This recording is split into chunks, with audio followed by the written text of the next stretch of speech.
2 Samuel 17, New Living Translation.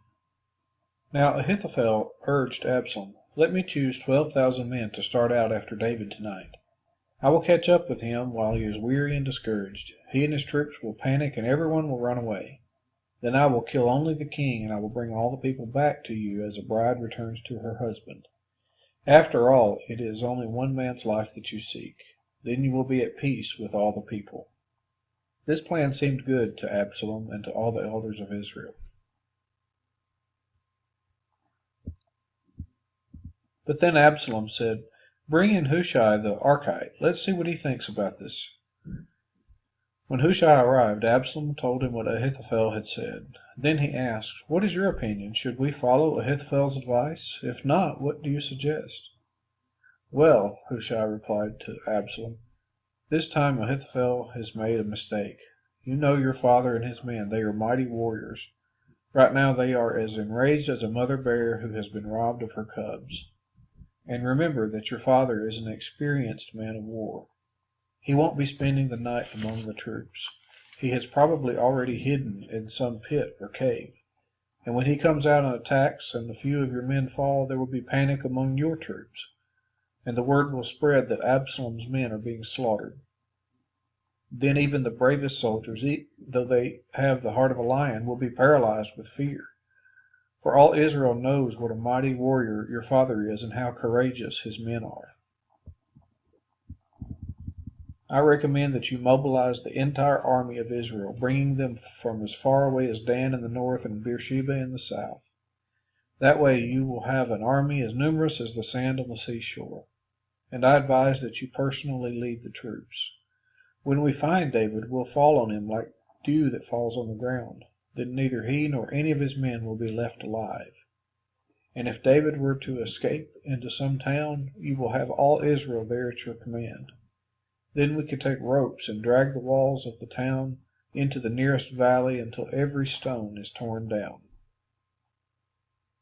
Then Absalom and all the men of Israel said, "Hushai's advice is better than Ahithophel's," for the Lord had determined to defeat the counsel of Ahithophel, which really was the better plan, so that he could bring disaster on Absalom. Hushai told Zadok and Abiathar the priests what Ahithophel had said to Absalom and the elders of Israel, and what he himself had advised instead. "Quick," he told them, "find David and urge him not to stay at the shallows of the Jordan River tonight. He must go across at once into the wilderness beyond, otherwise he will die and his entire army with him." Jonathan and Ahimaaz had been staying at En-Rogel so as to not be seen entering and leaving the city. Arrangements had been made for a servant girl to bring them the message they were to take to King David.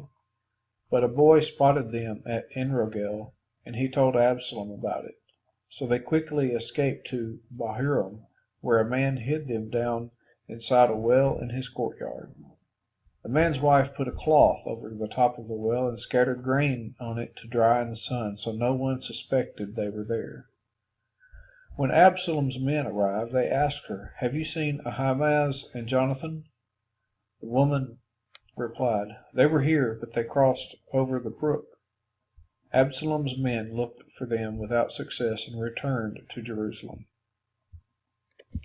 Then the two men crawled out of the well and hurried on to King David.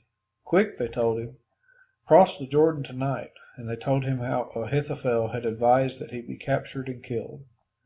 So David and all the people went across the Jordan River during the night, and they were all on the other bank before dawn.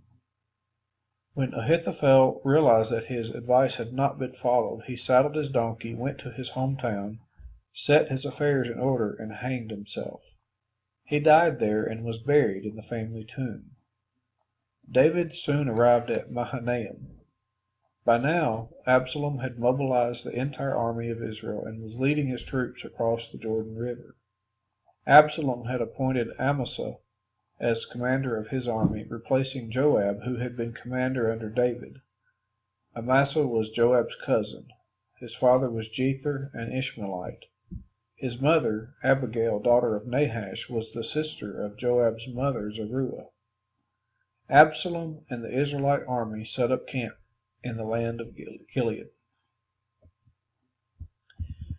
When David arrived at Mahanaim, he was warmly greeted by Shobi son of Nahash, who came from Rabbah of the Ammonites, and by Machir son of Ammiel from Lodebar, and by Barzillai of Gilead from Rogelim.